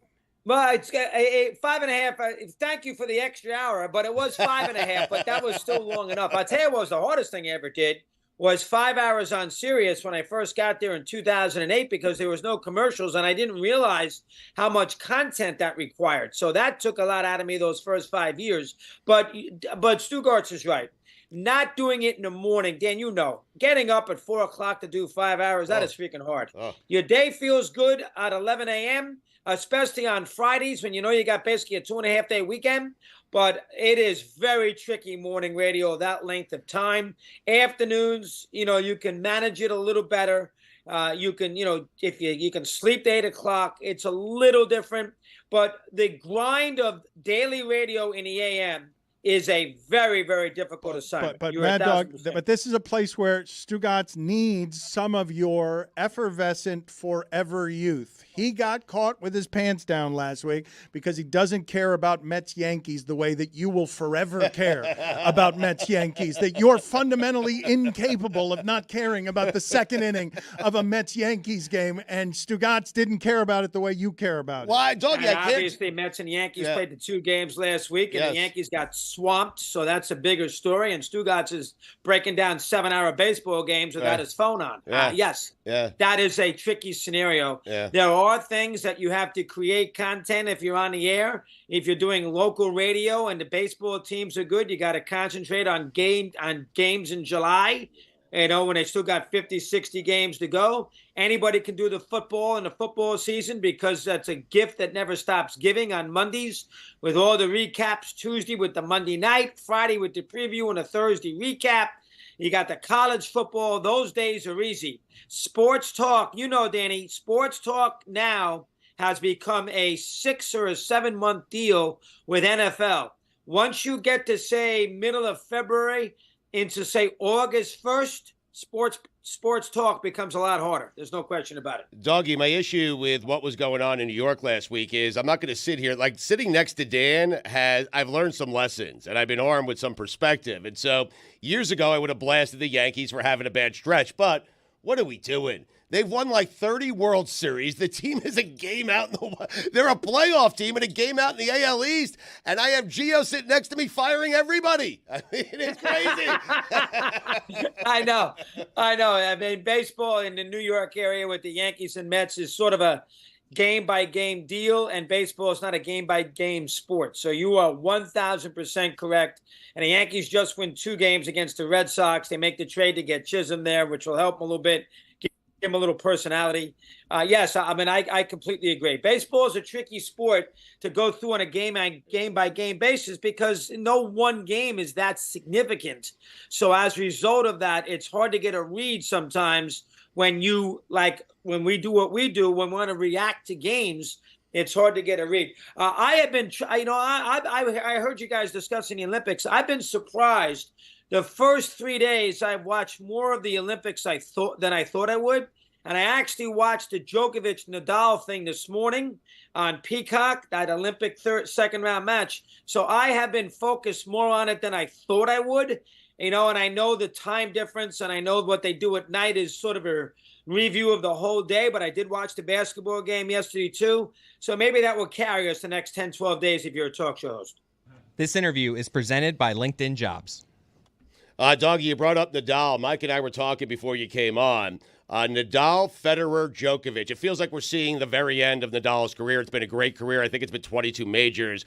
Is he the worst of those three, which is incredible? The fact that we can have that conversation is absolutely amazing. But is he? 100%. Yes. That's a very good question. Nadal looked old today. Didn't have the punch with his shots. He had the crowd behind him, too. Lost relatively easily at 6-1, 6-4. He has not been a factor for a couple of years now. He's got 22. Joker's got 24. And obviously Federer's got 20. It depends where you want to go. The thing about Nadal that is a negative is Nadal's got 14 of his 22 majors in one place, and that's in Paris. Yeah. So he doesn't have the distribution of majors as well as, say, Djokovic does and Federer does. His dominance on clay is unparalleled, but he's only won 2 Wimbledons, which is amazing when you think about it. He's only won 2 Wimbledons. He's won 2 Wimbledons, 2 Australians, and he's won 4 U.S. Opens. That's 7, 14. I think I might be missing one, but the distribution, 14 of his 22 is in one spot. So that is a little bit of a problem. I'm with you 100% on that. I would probably put him, it's tricky. Djokovic 1. I'd probably put in Federer 2, Nadal 3, but it's tricky. It's very, very tricky. They're almost all grouped together, but you got to put Djokovic 1 because he's got 3 more majors than the other 2 guys have.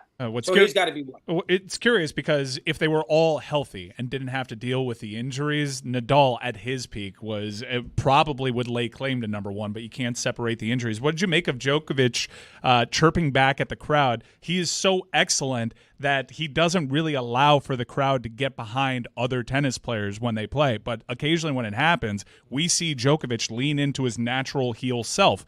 And he taunted the crowd playing the sad violin after he eliminated their boy Rafa Nadal. What'd you make of that? Well, I don't have a problem with it. I mean, that's Djokovic's game set. He gets fired up when the crowd is against him, which is in most places it is. He's not beloved like the other 2 are, and I do think that bugs him. He's a very good loser, though. When he loses, he always gives credit to the opponent. Look at it what he did at Wimbledon with his speech. He's a good loser. He can be a little bit of an annoying guy as a winner. Crowd today wanted Nadal badly. You had to expect that. And he took somewhat offense to it. I'm not going to go crazy there. They're going to root for Alcaraz, too, when he plays him here in Paris. But Djokovic, it's interesting with him. He's in a tricky spot right now because he got ambushed by Alcaraz at Wimbledon. He's 37. He's only played in 1 final this year. He has not won a tournament. He's only got this, and he's got the U.S. Open. I don't know where he's going to go in his career. Looks like Sinner's better. Obviously, Alcaraz right now is better. So he's on his swan song, too. Not like Nadal is. He's got some tennis left in him, but he's on his swan song, too. But that's what motivates him when he gets annoyed at the he always does it at the U.S. Open because he's always been, not the hated enemy, but he's always been the villain. And I think that does bother him. He's sensitive, and I do think that does bother him a little bit. And you saw it here today. He's got a good record against Nadal. He's beaten him now 3 times on clay. Very few people can, 3 times at Roland Garros on clay. Very few people can say that. He's done well against him in other tournaments outside of clay, in majors. You got to give him credit for that. He's got a winning record against Nadal. I think he's 31-29. And I think Nadal is a 9-3 at the French Open.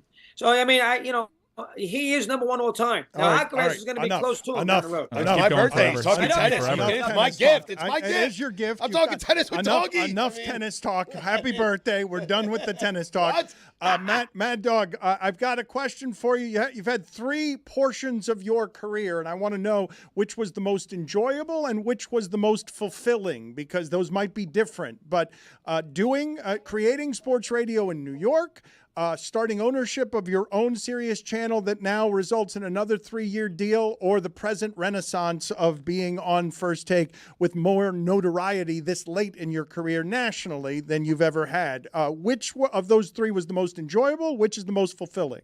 I would say the number 3. First off, it's current, so I'm more focused in on it. I probably didn't handle those 19 years with Mike as well as I could have, as far as the dynamic is concerned, the relationship, leaving. I probably didn't do as good a job, saying goodbye as I should have. The radio was hard when I started at Sirius, so I got wrapped up in doing, again, those aforementioned 5 hours. I think now, and he's 64 years of age, making the adjustment to going on there every once a week for a couple of hours and sort of moving the needle. Still doing the radio and being relatively successful with that. I would say, and, just the overall last, all the shows that you do and the fact that people have kind of discovered you this late in your life, I'd have to say now, plus throwing high heat with the baseball, still doing that. I would say this aspect of it, I didn't really quite know what I was doing with the 19 years. In the starting Mad Dog Radio, there was a lot of other people who had a lot more success with it, had a lot to do with it as much as I did. And plus, I was focused on the radio every day. Now I kind of can spread my wings a little bit, do 2 or 3 different scenarios. Seeing yourself written about in the Boston Globe, your boyhood paper, see yourself talked about on Dan Le Batard show, having fun with Stephen A., having, a lot of the current athletes. So who is this guy? And then realize, he's better than I thought he was. I think today, the Mad About segments, which, gets some juice. I have to say this part of the career here, probably it's more surprising. So that helps. But I would think that'd be a little more rewarding. Well, you've seen the industry change so much. You're almost responsible for how much sports debate television has become a thing. What is your perspective on everything happening at First Take and Undisputed as you watch Stephen A. and Skip Bayless and Shannon Sharp fight, at the top of sports media? Well, I mean, I try not to look too deeply into, the reasons why sports debate has taken off. I know Mike and me, from a 5.5 hour scenario for 19 years, kind of gave people the idea, let's try this on TV. Let's fill the airtime. We did it on Yes. So that kind of, we did sports talk on TV. That kind of gave people the idea. Stephen A. is he's a huge celebrity. And, he is omnipresent. He's all over the place. He's a huge figure. He can branch out into other sports, other things. I don't do that per se. I'm going to stick with the sports. ESPN is where you should be with this because that's where most people get their sports still from. And I just go in there for the 2 hours once a week, and I try to have a little fun, make his job a little easier. So I try not to take it too seriously. And I think that, Danny, is the key with a guy like me. I think if you go in there after you've been doing this for so long and you sit there and you start taking yourself too seriously, you start thinking that you're maybe a little more important than you really are, that you're a little bit more indispensable with when you're talking to people who are 30, 40 years younger, who are getting an idea who you are for the first time. Remember, I haven't been on FAN now for a long time. It's been 15, 16 years. Yeah, that's a long time ago. I think from that standpoint, I think that, I'm sort of a breath of fresh air in a lot of ways. And I try not to take it too seriously. I get up in the morning on the Wednesdays. I go in there. I make sure that everybody else gets a chance to shine. I know I got those 10 minutes at 11:30 to do the Mad Abouts. My wife kills me all the time for yelling at the camera, but they seem to like that. I come up with things that are not that are apolitical, because the last thing you want to do is be in a situation where you get people ticked off in the wrong way. It's supposed to be fun. And that's how I try to approach it. And now I'll do it as long as the wave lasts. Danny, you and I both know, Stugotz knows, sooner or later the ride's going to end. So you might as well ride it out as long as you can. And that's kind of my philosophy right now. At 64 years of age, 65 in October, how many people are still doing this? You're not 65, Danny. How many people are still doing this at 65 years of age? Not many, Doggy. Listen, this was a great birthday gift. I appreciate you doing it. And I was thinking the entire time while you were talking there, how are we going to do better next year? How can we kind of go above and beyond what we did this year for my birthday? And I was thinking, co-host with Doggy, what do you think? How about we do that? Yes. How about we do that? I love you, Doggy. Is your birthday actually July 29th? It is, July 29th, yes. All right. Why don't we try to figure out a way next year? Danny, you okay with it if we have Of course, Stugotz that would be delightful. Okay Very respectful. That would be great. Mm-hmm. I'll make a promise to you right now. Yes. How about if you and I host, your birthday next year will be on a Tuesday, right? I think so. Yep, Again, I just looked it up. holidays, How you know that, things Tom? could change. Say again, Stugotz? You're Yes. right, Tuesday, yes. Tuesday. Yeah. Why don't we plan? Now, it might be the trading deadline, which you can't stand anyway with the baseball. Enough. I mean, But why don't we try to plan next year on a Tuesday? You come up and co-host the 3 hours with me on Sirius Mad Dog Radio. How about that? done. Another trip. I thought it was going to be here. I thought that was going to be here. I didn't He's think leaving that us you guys again? were doing You know it what? there. I thought Danny, we have a studio at Sirius down in Miami. How about if I go down there and do it? that's what I thought. I yes, wanted to go up there, though. yes, I mean, it's that's- hot down here, Dog. that is a beautiful studio. I've seen that Conan O'Brien did some stuff out of there. Howard Stern does some stuff out of there. Before you get out of here, real quick, though, you say you're apolitical. I want to hear a politics show with Mad Dog, at least in part because of how he pronounces the names of politicians. Barack Oh, Obama. I'm terrible with that. Barack Obama.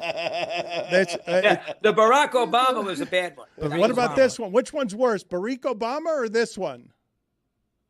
Condoleezza Rice. The Rice one is worse. You're funny, Danny. You're funny. The Rice one is worse. The Rice one is worse. Do you want to try her name here again, or without us giving you a hint on how to pronounce it, or does that put you in a bad spot? Condoleezza? How you pronounce Just says Condoleezza? Condi, Doggy. That's in I mean, I learned it from you. Condi.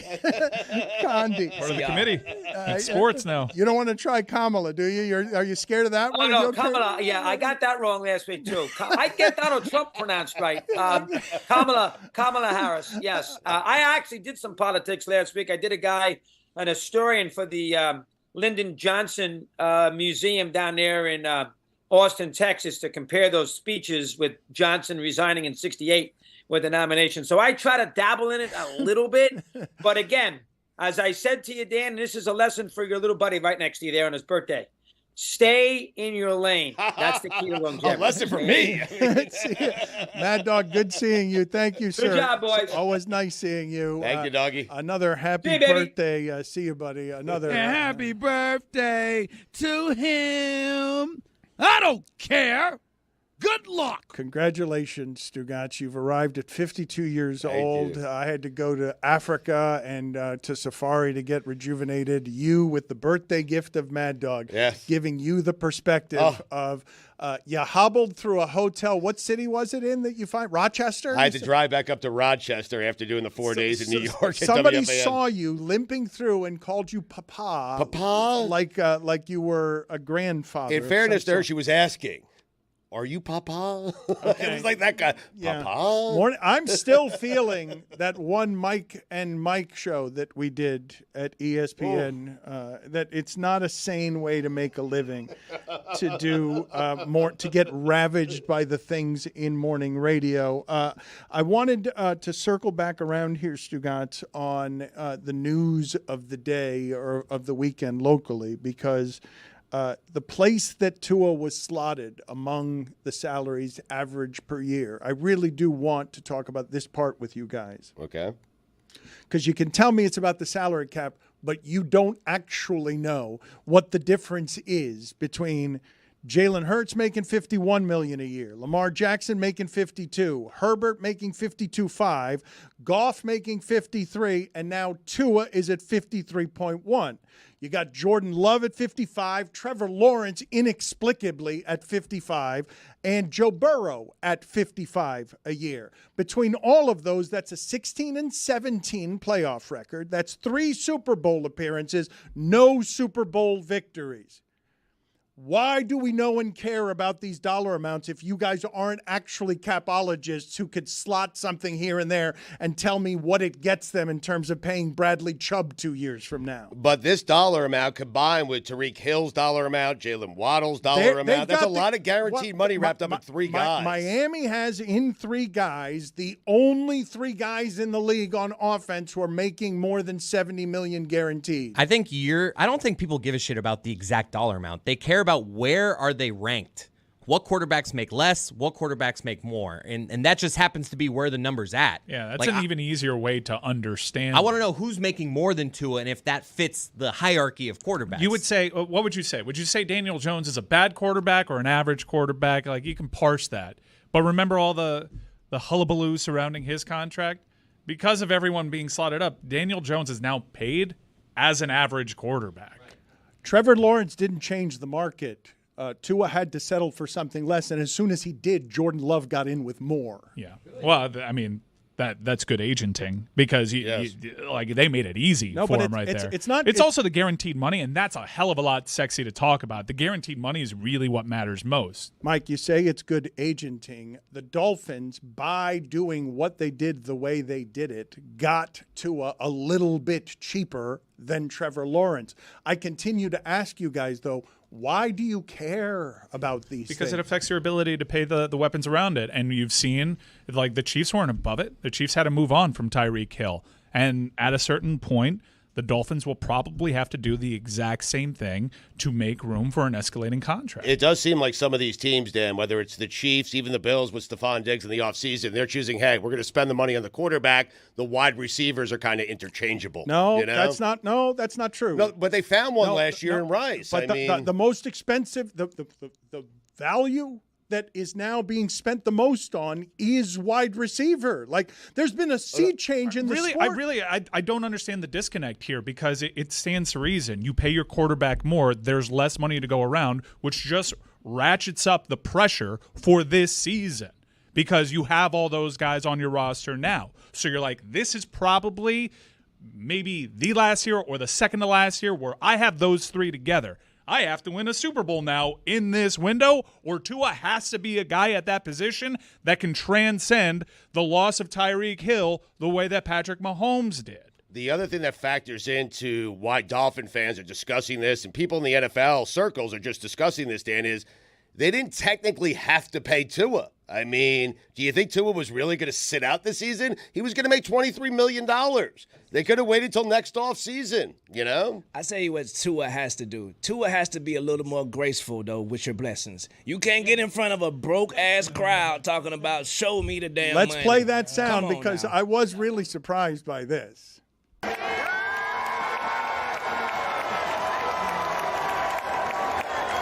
tell you what, show me the money. It's weird. The whole thing's weird, man. Warm reception to that, so it wasn't. He's likable, but he also said, I'm the highest paid employee in the office. It's weird. Yeah, it is weird. I would say that one of the things that I've noticed with Tua, you remember him coming out of college, Dan. You spoke to him kind of fresh out of college. He has grown into a personality.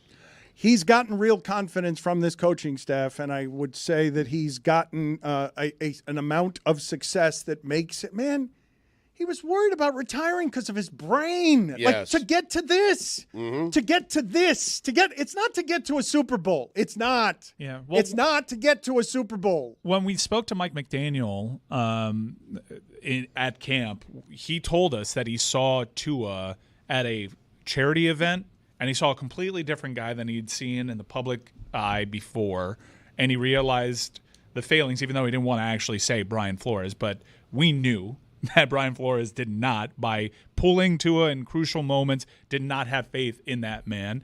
And it really neutered that personality. He didn't feel like he can be himself. So Mike McDaniel told us specifically, I saw a relaxed Tua. I saw a guy that was a leader. I saw a person that people gravitated to, and we hadn't really seen that. How do I get that? And the interpersonal bridge crossing that Mike McDaniel did certainly unlocked something with Tua, because this is the best Tua we've seen.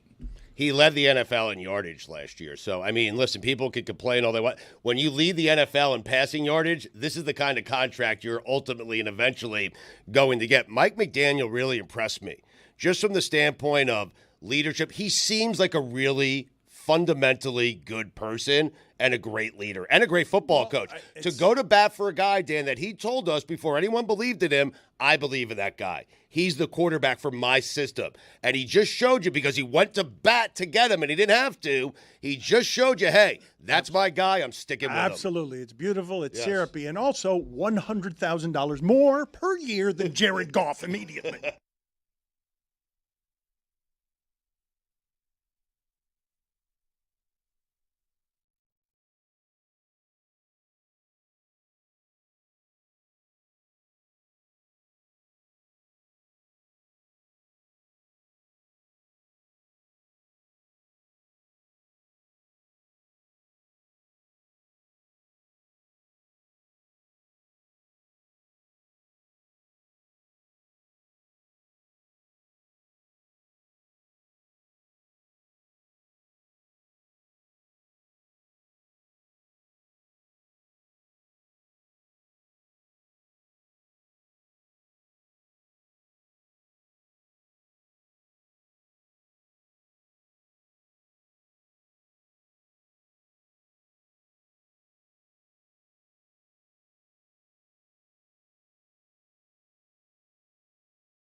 of all the quarterbacks that I mentioned there, Stugotz, Jalen Hurts, Lamar Jackson, Justin Herbert, Jared Goff, Tua, Burrow, Lawrence, Love. Those are all $50 million a year quarterbacks. Mm-hmm.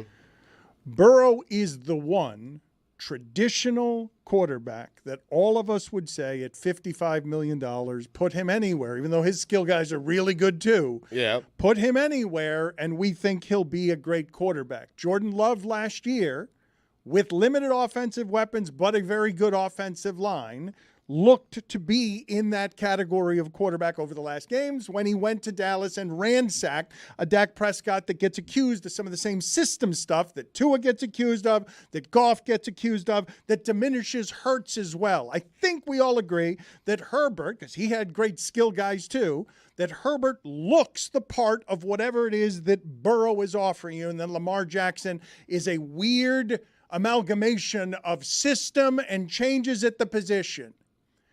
The Tua stat that I find most interesting on do you put him in this $50 million category is that he's third in passing when he gets rid of everything before 2.5 seconds.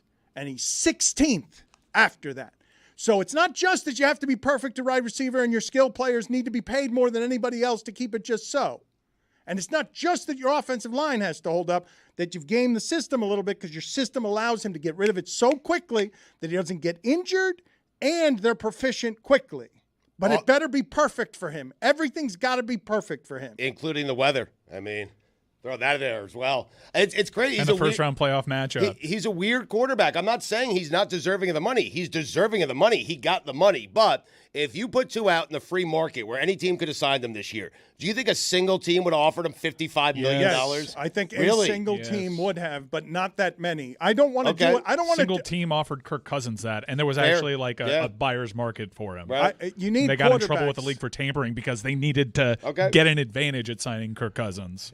My point is, however Detroit feels about Jared Goff is about how Miami should feel about Tua. Both of them very highly regarded. You saw both of them do some failing, or what felt like failing, and you also saw one of them get to 2 Super Bowls.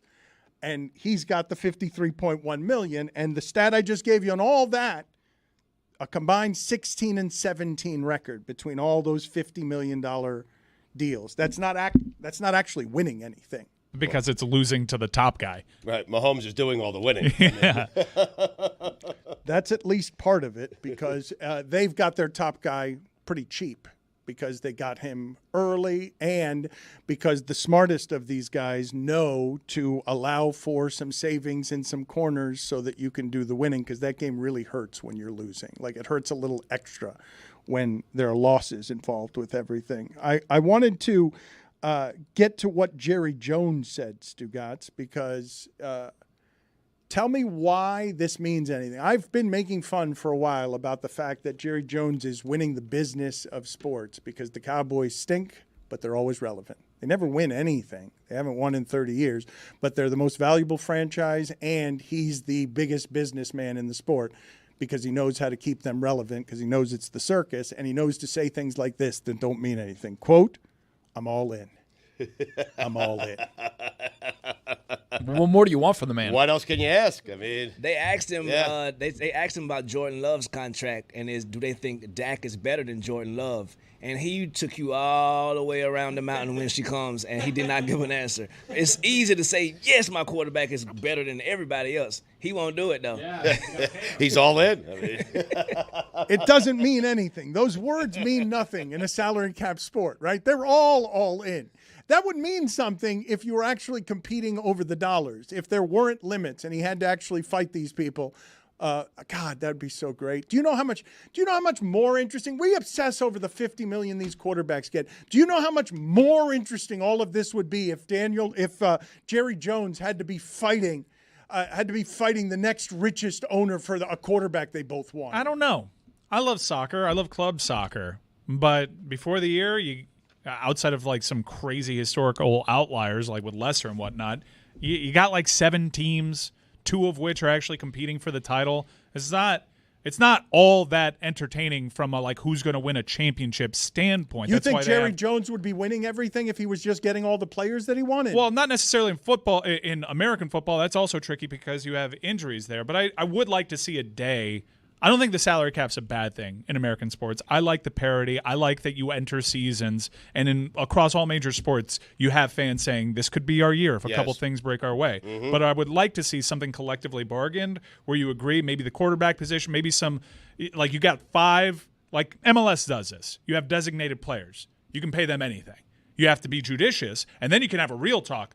Do we burn up a designated player spot on Tua? Because that means now we only have 2 of them left. Doesn't count against the cap is what you're saying. Yeah, where you have positions that don't count at all against a cap, and it's a free open market for the very best in their sport. I'd like to see that in American sports outside of MLS. Did you guys cover on Friday what I believe to be a story that should be getting more play both nationally and internationally that involves Cal Quantrill? Do you know the story that I'm talking about? Yeah, I think I saw this on social media. Okay, but did you guys talk? Is that Paul Quantrill's son?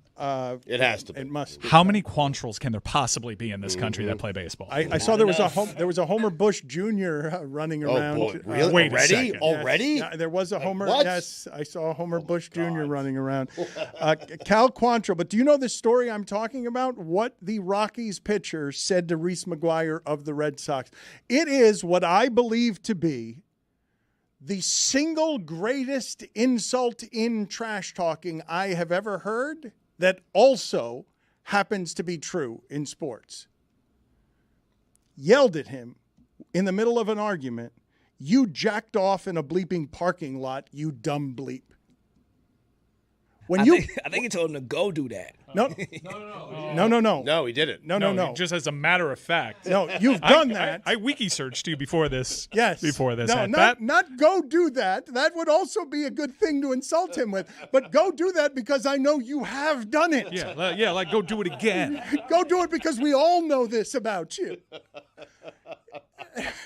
How much better does it get than that at the height of rage in terms of being able to hit somebody over the head with an incident from their past? It's like a bit of a checkmate because what's your rebuttal? A bit? What's your rebuttal? Like, get some new material. Oh, everybody tells me that. Oh, no. You gotta be like, touche. You got me. You did. I did do that. It's a horrible shame for me, and everyone knows it. I think Juju's right, by the way. I'm seeing a picture of here. I see "go" come out of his mouth first. Like, go jerk off in a parking lot. Either way, we understand the sentiment. Yeah, we get it. We don't really need to parse it. Yeah. Like, the sentiment's the same. Mm-hmm. Wow. Paul Quantrill's son. Amazing. Homer Bush. We're so old, dude. It does warm the cockles a little bit when you see Trinity Rodman out there, but then you're reminded that they don't have a good relationship and quote, don't see eye to eye on the world. Mm-hmm. Not surprising. One of my famous favorite Dennis Rodman facts is that his own father had, I believe it was 21 children, and his name was actually Philander. That's not usually something that you get. Back full circle, we just left this. Jerry Jones, it's a perfect example of keeping it real goes wrong. If you would have paid Dak Prescott 2 years ago when you're supposed to pay Dak Prescott, he would have been in the category of Daniel Jones and them. Now you're going to have to pay that man more money. Salute to you, big bro. If he wants to stay. Let me ask you guys this question as it relates to Pat Riley here locally, because for some reason in the changes throughout sports where we know all the money everybody makes and all of us feel like fantasy GMs and we all feel like we could be better architects than the people doing the architecting. I understand anybody who looks at what's happened to the Miami Heat over the last 2 years and criticizes Pat Riley for falling behind because it's a results business. But I saw that Tyus Jones signed for the minimum, and a lot of people were saying, as they do, again, because the Heat have Thomas Bryant, a four-string center, and the Heat aren't getting better, that Pat Riley is washed and he should go away. And my question to you locally is, How do you imagine that happening if I keep telling you guys that 5 people run this organization and Riley reports to Nick Arison? That if you get rid of Riley, you're doing what? Bringing someone in over Spoelstra when Spoelstra's been given the job and the power he's been given, and not to go to Portland where he could have had an ownership stake because they're promising him that he can be a part of all the decision-making in the future. When you're running Pat Riley out, are you replacing him with someone else, or are you just making Spoelstra the one who's over Riley, even though I keep telling you guys at every turn there are 5 people who make all the decisions in that organization, and Riley gets all the credit for it because Riley's still the figurehead that works for everybody in the organization as mythological leader of the thing. I've never met like someone that isn't like juicing it up and being performative that wants to show Pat Riley the door. That is an actual Heat fan. I think everyone understands what he's bought for himself with this franchise, made them relevant, made them matter, brought them their greatest success, is still recently pretty successful. I think everyone just wants him to, like, come on, figure it out. Be more aggressive. Get one more. Come on. Right. Like, you're getting old. We're all growing impatient. Do something. I want it to be you that does it. I don't want to work myself up. I will never get to that point, by the way. It just is what it is. There are very few people that get to that point in sports where you understand they get to do whatever they want for however long that they want. And it's not like they're terrible. They're just not winning a championship. But, Mike, that's not a deal anyone has. Belichick just got run out on a rail. Like, that's not a deal that works in sports. And no one has done more winning than Belichick. You can say that. We're better people down here, I guess. No, I understand fans running him out, Mike. I do. They aren't, to Mike's point. They're I'm with not. Mike. You don't hear people. It's not a real thing. That's egg Avi logic. No. These are not real people. There are fans that are upset with the Heat and Riley and his inability to land some of the big free agents. You're looking at him. I know. I don't want to push him out. But they have that perspective. They can say it all. They can say both things. They can Right. say, get a superstar, and also you're Pat Riley, and you can kind of do what you want. I think they're being respectful. I don't believe the fans who are saying, hey, I have perspective. He could stay as long as he wants. You're being respectful to Pat. You want to win? You want to win now. It's okay. Push Pat out. Yeah, if you feel like the game has passed him by, then say the game has passed him by. I'm not saying these things. I don't care enough about the team. I'm not pushing him. I ain't pushing him. I ain't pushing him. Tony, you push him. I mean, I will not do that. Tony, push him out. And I would Will say, not like, do that. if you're arguing that it's 5 people that make the decision, it's not one solo person, then that's a totally different scenario than what was happening in New England, where you had Kraft and you had Bill Belichick. Bill Belichick wanted all the power. He wanted so much power that when he hit an open market, nobody wanted him. I wonder if that would be the case with Pat Riley, but it's a totally different situation. I just don't think that the people listening to this understand that Pat Riley reports to Nick Arison. Like, I don't think that that's something that anybody listening to this understands or considers for a moment. This is the Arisons franchise. They hide purposefully and powerfully in the shadows running the franchise, and I've seen them say no to Pat Riley on things. He reports usually when it's a luxury tax. Reports, but I can't push out the owners. Right. Well, but that's isn't that? That's my point. I got my issues. Right. There weren't T-shirts at the last playoff. Yeah. I wanted white hot T-shirts. I got a rally towel. Yep. I know where we're cutting corners. I saw what happened during the pandemic in the cruise line industry. Isn't that why they lost Tyus Jones, because of the second apron stuff? That you guys, the part that I don't get is you obsess over the $53 million on Tua. And then when it comes to the second apron stuff, you don't actually understand what's happening there. I do. Who are you talking about? Yes, I care about it. I don't give a flying F about the apron. I want the billionaire owner to spend the money to be competitive and do what other owners are doing. Over here, they have done so well that fans, in a twisted way, because it's spoon-fed from media that they like, hey, we got under the tax apron. Like, that's a banner that we should be raising. But, like, you have Heat fans that celebrate it. Wow, we're so good, we got under that apron. My point My point isn't that you should care about whether they get under the tax apron. My point is that earlier in the show, you were telling me that you care about Tua's contract because it has to do with whether or not the team can stay under the salary cap. Right, but it's a different sport. There's money to go around. You can go in the NBA into luxury tax town to improve your team. The Miami Heat say that they're willing to go there, but often their moves suggest, what was the real motivation here? Is it getting better? Is it getting better sometimes while also getting under the apron, which is something that, to their credit, they've been able to do? Or is it just cost cutting? and I'm not a huge fan of that. I'm not pushing Pat Riley. A sports fan never is a huge fan of where does the business save money. But you are when it comes to the salary cap in football on where it is that you can save money. Again, because it affects your enjoyment of it. You're counting the dollars in the bank of Tua because you're doing all sorts of math that I've always hated having around sports. I think no one cares about the specifics of it. I just want to know my team is doing this game on par with the good teams. It's like, okay, this team is spending this much on their quarterback. Let's not be the team that takes their quarterback that's in the middle kind of and over. Like, you just want to, I don't care. I think you're overstating that fans are like, oh, it's 54. It should have been 52. No, it's just, I want to know what quarterbacks get more, what get less, and just make sure that my guys slotted in the right area. I think you guys are burying the lead. The Miami Heat are your Summer League NBA champions right now. So I think we should just do more celebrating of that. We didn't talk about that during the 24 hours of grace. We allow them 20. It has been a summer of banners down here in South Florida. Look, everybody was making fun of them last year for falling short and not, oh, you lost in 2 finals. You didn't win anything. Well, the Panthers won the cup and the Heat won a championship over the summer. Boom. They shut a lot of people up.